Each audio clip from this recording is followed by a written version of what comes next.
Karl Marx, incontestavelmente, é um dos autores mais debatidos no campo da ciência, em especial nas ciências humanas e sociais. Hoje trabalharemos com alguns dos conceitos essenciais da teoria marxista. Eu sou o professor Carlito Nunes e este é mais um Epifania Sociológica. Vamos lá?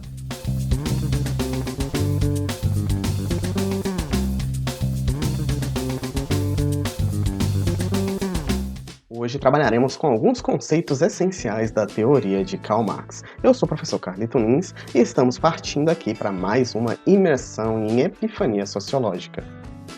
Bom, primeiro de tudo, eu sempre gosto de iniciar fazendo uma contextualização. Para a gente poder compreender todo e qualquer autor, nós precisamos levar em consideração todo o período histórico que ele está situado. Não somente o seu período histórico, mas todo o contexto geográfico, econômico, político e social com o qual está rodeando aquele pensamento, certo? Da mesma forma, nós devemos considerar não somente o seu desenvolvimento teórico, mas todo o processo de amadurecimento do próprio pensamento de cada autor.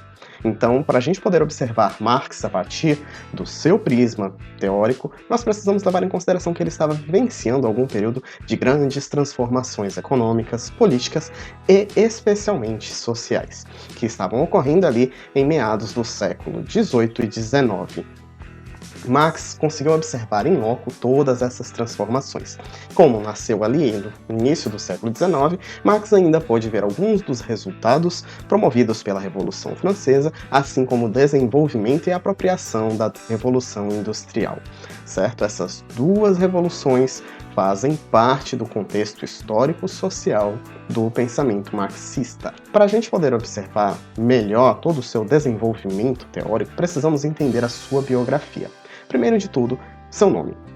Karl Heinrich Marx, mais comumente chamado como Karl Marx, nasceu na cidade de Treveris, na antiga Prússia, em 1818, vindo a falecer na Inglaterra em 1883. Levamos em consideração que a Alemanha só se torna Estado-nação a partir dos movimentos de 1870. Marx provém de uma família de classe média, e este fato lhe possibilitou desenvolver sua carreira acadêmica, certo? Marx também foi filósofo, economista, acadêmico em direito, jornalista, teórico político, revolucionário, entre outras várias formas de qualificação que nós podemos atribuir a ele. Sua teoria é debatida em diversos campos científicos e epistemológicos, levando até a elaboração de uma linha de pensamento chamado marxismo. Marx inicia sua carreira acadêmica aos 17 anos, ingressando no curso de Direito na Universidade de Bonn. Quando ele inicia sua carreira acadêmica, ele tem acesso à juventude boêmia da antiga Prússia e com isso ele consegue observar o ethos daquelas pessoas que vivenciavam de forma a esbanjar dinheiro e curtição da flor da juventude. Seu pai, irritado com a sua fase boêmia, então o transfere para a Universidade de Berlim. Quando ele é transferido à Universidade de Berlim, ele então tem acesso ao então reitor da universidade, William Hegel, cujo pensamento irá influenciá-lo diretamente com o conceito de dialética, assim como os grandes debates com aqueles chamados jovens hegelianos, em especial Feuerbach.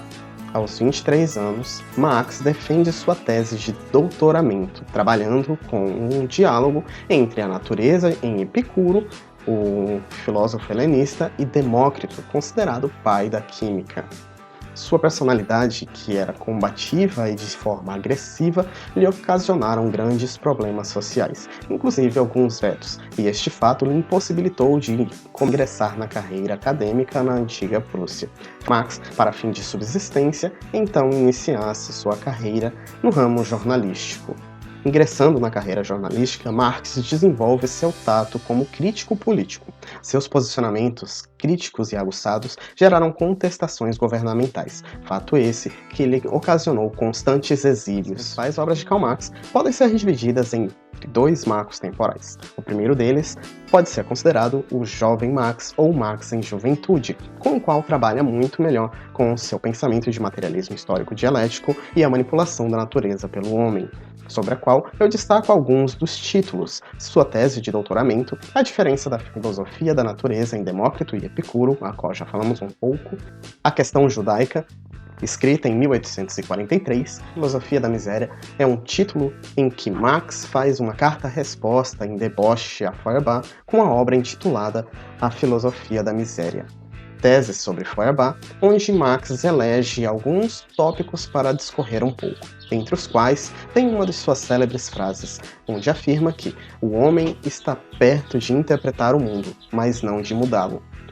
A Ideologia Alemã, uma de suas obras consideradas principais, onde ele irá trabalhar ali os primórdios da transformação social da personalidade alemã. A burguesia e a contra-revolução, a partir daqui Marx já começa a observar fenômenos econômicos como questões de transformação e lutas de classe, e somente em 1848 Marx, juntamente com seu amigo Friedrich Engels, lança o folhetim O Partido do Manifesto Comunista, ou como ficou popularmente conhecido, o Manifesto Comunista. O segundo marco temporal, ao qual podemos determinar como Marx maduro, ou como alguns autores comentam, o velho Marx, pode ser trabalhado a partir das obras Trabalho Assalariado e Capital, onde ele começa a trabalhar algumas questões mais econômicas, em especial as forças produtivas, classes sociais e cálculos referenciados a trabalho, valor de uso, valor de troca, entre outros conceitos. O 18 Brumário de Luiz Bonaparte, com a qual ele traz a frase, em resposta a Hegel, de que a história se repete, a primeira vez como farsa, a segunda como tragédia. A contribuição à crítica da economia política, lançada em 1859, e aqui Marx vai se aprofundando em seu pensamento mais econômico, político e social. E sua obra, O Capital, considerada sua principal obra, é lançada em 1867.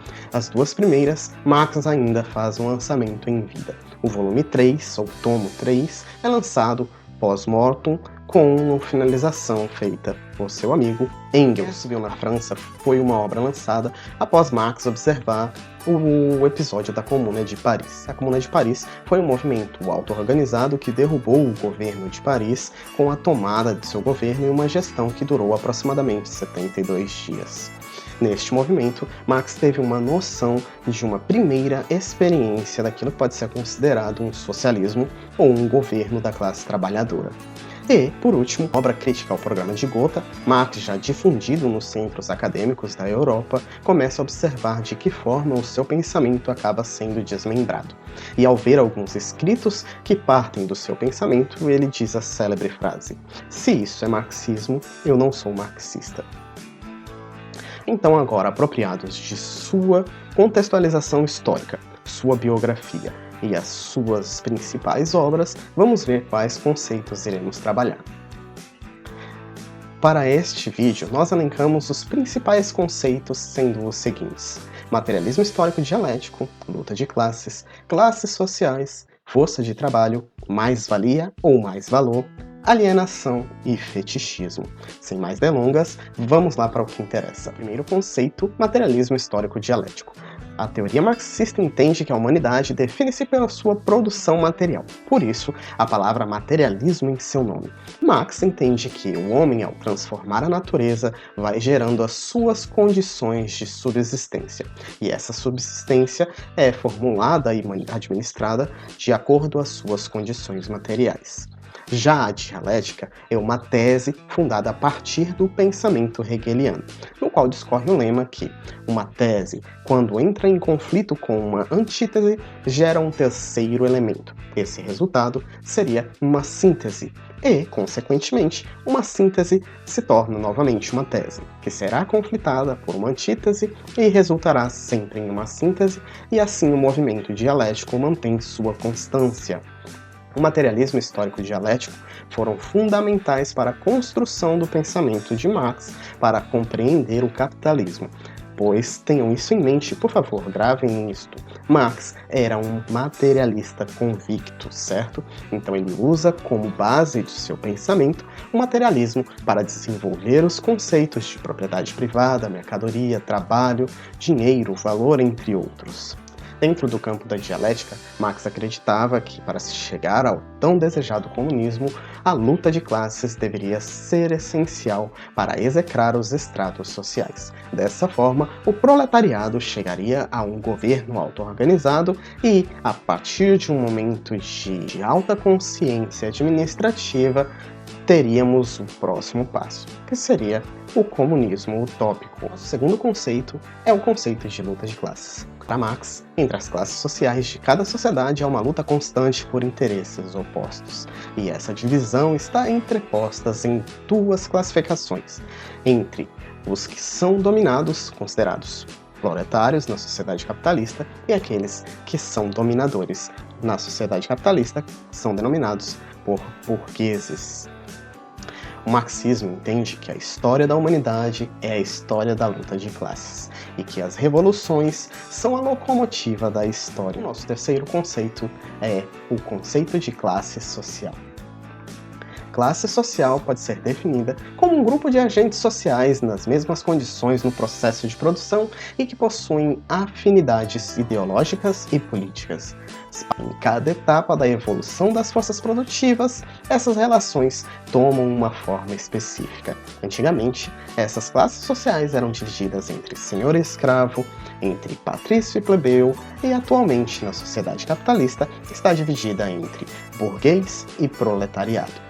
Os burgueses são aqueles que detêm todas as etapas do processo produtivo, ou seja, eles detêm o monopólio da matéria-prima, do maquinário, da mão de obra e de outras etapas da produção, enquanto o proletário somente tem a sua força de trabalho para vender nesta relação entre proletário e burguês para que possa manter a sua subsistência, ou seja, um explora o outro. Aquele que detém o poder, ou seja, o burguês, tem as condições de imprimir as suas vontades sobre aquele que é determinado como dominado, ou seja, o proletário. O nosso quarto conceito é o conceito de força de trabalho. Marx diz que não é o trabalho que é explorado pela sociedade capitalista, mas sim a força de trabalho, ou seja, a capacidade que o trabalhador tem para trabalhar. Ao observar os resultados da Revolução Industrial, Marx observa que o homem perde a sua capacidade de produção total de uma mercadoria. E, a partir disso, dos processos de industrialização, os serviços são particionados. Para que a gente possa entender melhor isso, eu vou dar o exemplo de um oleiro, certo? O oleiro, quando vai fazer a etapa da produção, ele vai até a beira de um rio, pega a argila, trabalha com a argila, fazendo o processo de olaria, transforma o barro em a gente pode supor, um jarro, faz o processo de vulcanização do jarro, a pintura e depois vai vender. Desta forma, o oleiro participa de todo o processo produtivo, desde a coleta da matéria-prima até sua venda como produto final.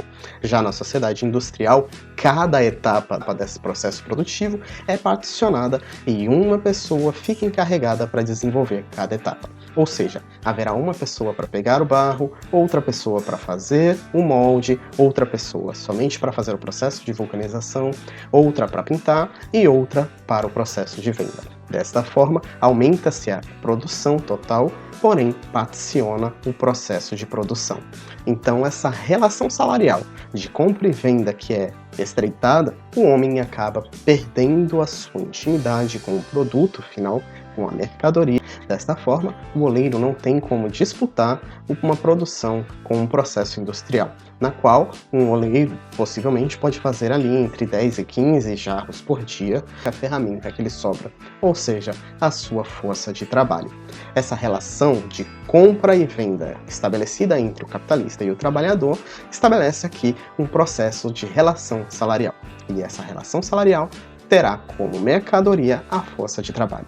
Certo? Para que a gente possa entender como é estabelecida essas relações de força de trabalho e o processo de capitalização da força de trabalho pela comunidade burguesa, a gente precisa entender dois outros conceitos, que são os conceitos de força produtiva e relações de produção. Para Marx, Força produtiva é tudo aquilo que promove o controle do homem pela natureza, a fim de satisfazer suas necessidades. Portanto, a tecnologia, a educação, a ciência são exemplos de forças produtivas. Já as relações de produção são definidas pela propriedade privada, ou seja, as lutas entre classes opostas, o senhor e o escravo, o plebeu e o patrício, ou o burguês e o proletário. Para que a gente possa compreender um pouco mais sobre as relações de produção e as forças produtivas, nós precisamos imergir um pouco mais na teoria de Karl Marx. E para isso, nós necessitamos falar um pouco sobre os conceitos de superestrutura e infraestrutura. Infraestrutura é composta pelos meios materiais de produção, a tecnologia, o talento, a ciência, o próprio direito à propriedade, entre outros. Enquanto a superestrutura compreende as esferas de produção ideológica da sociedade. Vemos que na infraestrutura, a força produtiva, ela promove aqui a sustentação material da sociedade. E com isso ela alimenta esse campo ideológico chamado de superestrutura. E é aqui na superestrutura que são legitimadas e incorporadas a cultura, a religião, a moral, o direito, o Estado, entre outros. E com isso, ela influencia a nossa infraestrutura, ou seja, é absorvida por todos aqueles que compõem a camada da infraestrutura. E assim faz o processo de alimentação e desenvolvimento da sociedade. O nosso quinto conceito é o conceito de mais-valia ou mais-valor. Este conceito pode variar de acordo com a editora, edição, tradução, entre outros fatores que podem variar. Para fins desse vídeo, adotaremos o conceito de mais-valia. Para Marx, mais-valia é o tempo de trabalho excedente. A mais-valia representa a disparidade entre o salário pago e o valor produzido pelo trabalho em uma produção de determinado produto. Dessa maneira, ela pode ser entendida como um trabalho não pago, ou seja, horas que o trabalhador cumpre sobre a qual ele não é remunerado. Marx observava que o afastamento do trabalhador do processo de produção total de determinada mercadoria era o que possibilitava a divisão do trabalho em processos. Deste modo, ele conseguiu observar o tempo que poderia ser da divisão do trabalho entre trabalho socialmente necessário para a construção de determinada mercadoria e o trabalho excedente, sendo o trabalho excedente considerada toda a mercadoria que vai produzir mais-valia. O nosso sexto conceito é o conceito de alienação. Provavelmente você já deve ter ouvido esse conceito falado em determinados contextos. Alienação para Marx seria uma espécie de aprisionamento. Para Marx, o trabalho, ao invés de realizar o homem, o escraviza. Então, sua vida começa a ser medida de acordo pelo que ele tem e não pelo que ele é, certo? Marx não descreve somente a alienação econômica. Ele também fala sobre alienação religiosa e outros conceitos. Mas, para fins de um entendimento linear sobre o que estamos trabalhando, trabalharemos com o conceito de alienação econômica, certo? Para Marx, a alienação econômica é o processo ao qual o trabalhador não percebe que participa de um processo de exploração efetuado pelo patrão. Esse tipo de alienação faz a pessoa alienada crer que apenas o seu salário é o preço justo pelo seu trabalho, desconsiderando outros fatores, como, por exemplo, a economia, a política, a saúde, lazer, entre outras condições. E, com isso, Marx consegue observar que, mesmo com toda a instabilidade econômica, o proletariado tende cada vez mais a se tornar alienado para manter a sua subsistência. Eu puxo um parêntese para esse processo de alienação para a gente trabalhar um pouco sobre um outro conceito que não colocamos nesse vídeo, que é o conceito de exército de reserva. O exército de reserva seriam todas aquelas pessoas que encontram-se em situação de vulnerabilidade econômica, desempregados, entre outras condições, e que só tem a sua força de trabalho para oferecer em troca de um salário. Desta forma, quanto mais exército de reserva tiver em determinada sociedade, mais condições de oferecer um salário menos digno e mais baixo o patrão terá. Então, desta forma, o exército de reservas acaba se tornando uma estratégia política e empresarial para manter ali a mão de obra barata, escravizada e alienada. E o nosso sétimo e último conceito é o conceito de fetichismo. Para Marx, a mercadoria aparece nesse contexto como um ente dotado de características que transcendem o simples valor de uso. Ela é dotada de valor de troca, que lhe permite se expressar em si e por si, sem fazer qualquer referência ao trabalho concreto dos indivíduos humanos que a produzem. Marx chama de fetichismo da mercadoria esse fenômeno ideológico que se produz sobre a mercadoria, dando a ela uma forma fantasmagórica de um objeto que se expressa por si como se fosse dotada de essências, certo? O fetiche da mercadoria, ele opõe-se à ideia de valor de uso, certo? Então, desta forma, o fetiche relaciona-se à fantasia, a um simbolismo que paira sobre o objeto, projetando nele uma relação social definida, estabelecida entre os homens. Para exemplificarmos o fetichismo, podemos observar, por exemplo, o fenômeno do iPhone. O simples fato de ter um telefone com um símbolozinho de uma maçã mordida pode oferecer ali um status social muito além do referenciado de determinada pessoa.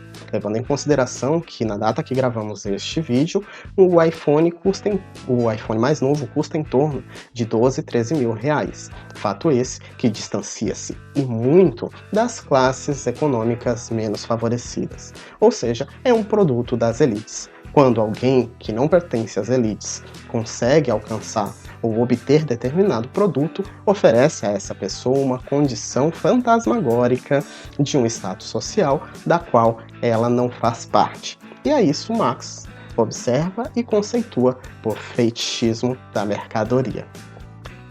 E então, você conhecia esses conceitos? Algum deles é novo para você? Ficou algo de novidade? Você conhecia Karl Marx? Conte pra gente aqui nos comentários. Se gostou desse vídeo, curta, compartilhe. Afinal, nosso intuito é promover a educação através de epifania sociológica. Até mais!